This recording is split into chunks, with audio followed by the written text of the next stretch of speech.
We all feel like giving up sometimes.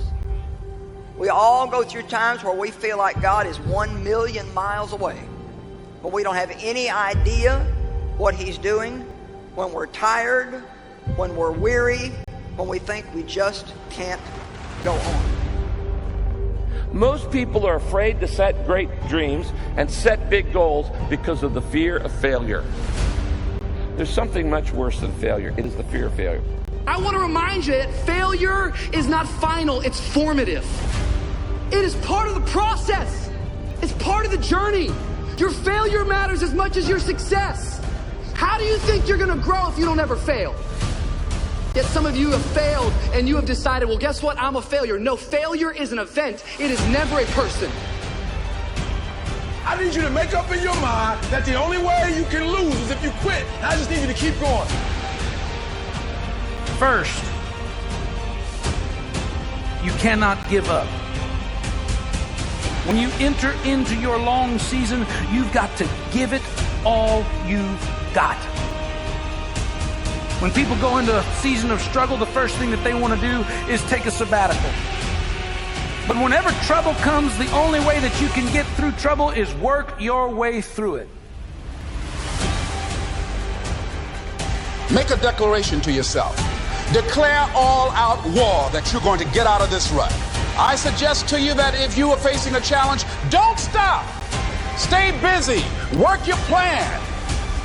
Don't confuse movement with progress.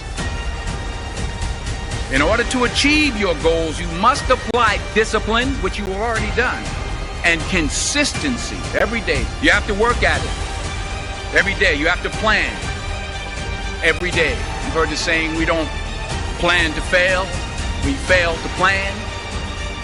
Hard work works. Working really hard is what successful people do.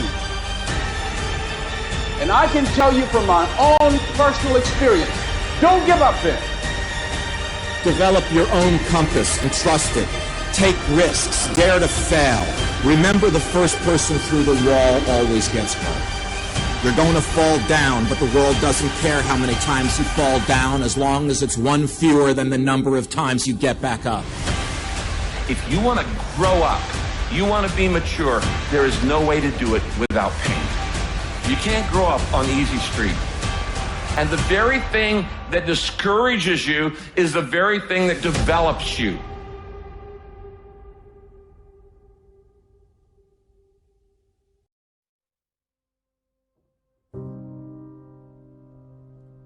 Make one room in your house as beautiful as possible. That's what I'm writing about now. I talked a lot already about the necessity of cleaning your room, which is, in some sense a foolish piece of advice because it seems so obvious, but it's not obvious at all. And you'll find if you try it, especially if you're in a household that's not very functional, that you'll encounter obstacles that you couldn't imagine existed while you're trying to put your life in order. And you can take your surroundings beyond order and move towards beauty, and that's unbelievably useful because, well, beauty calls people to their higher being, I would say, and to make friends with beauty is to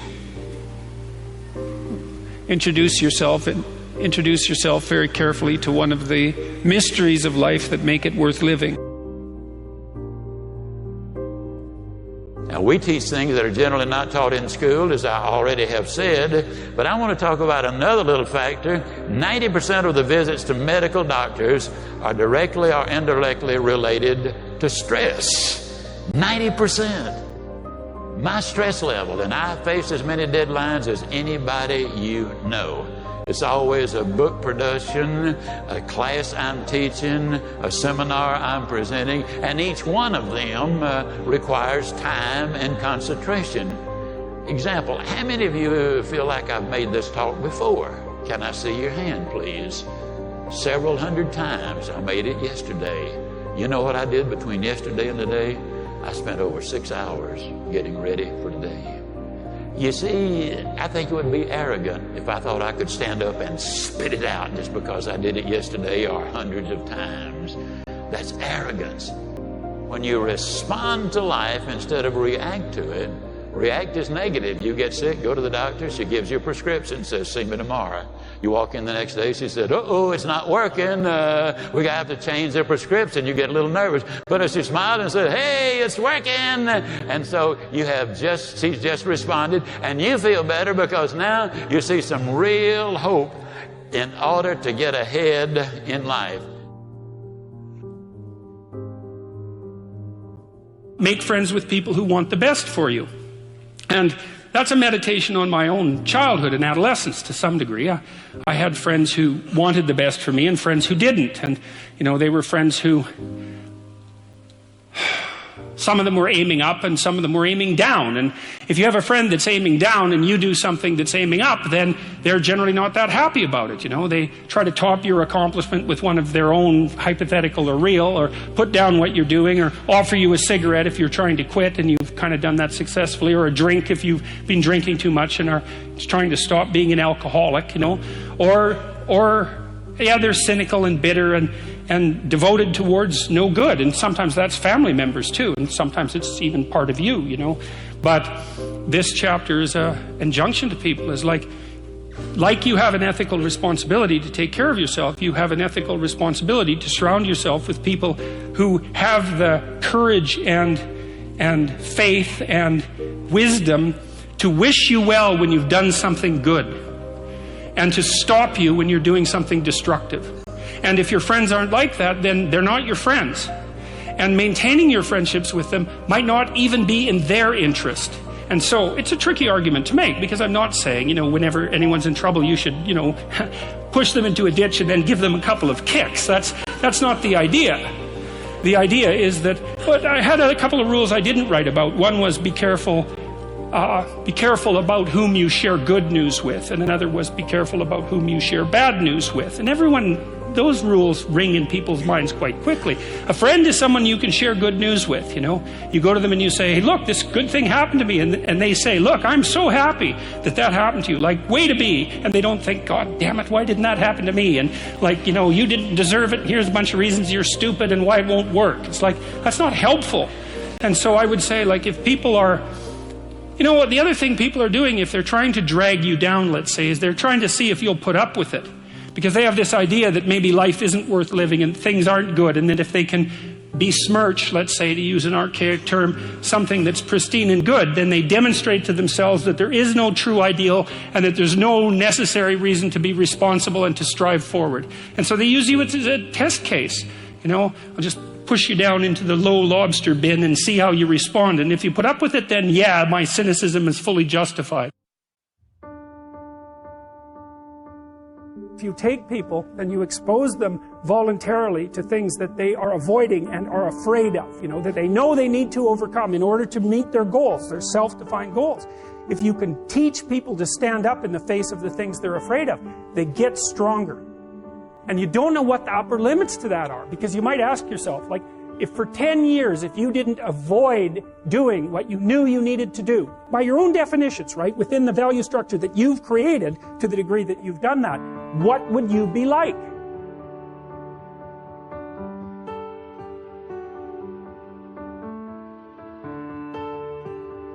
Greatness is not this wonderful, esoteric, elusive, God-like feature that only the special among us will ever taste.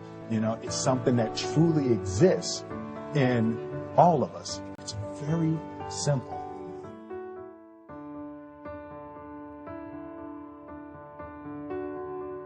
I told myself that this might be your current circumstances, but this will not be how the story ends. All you have to do, E.T., is to survive today.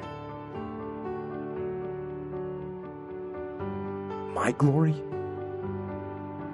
it doesn't happen in front of a crowd. It doesn't happen in a stadium. It doesn't happen on a stage.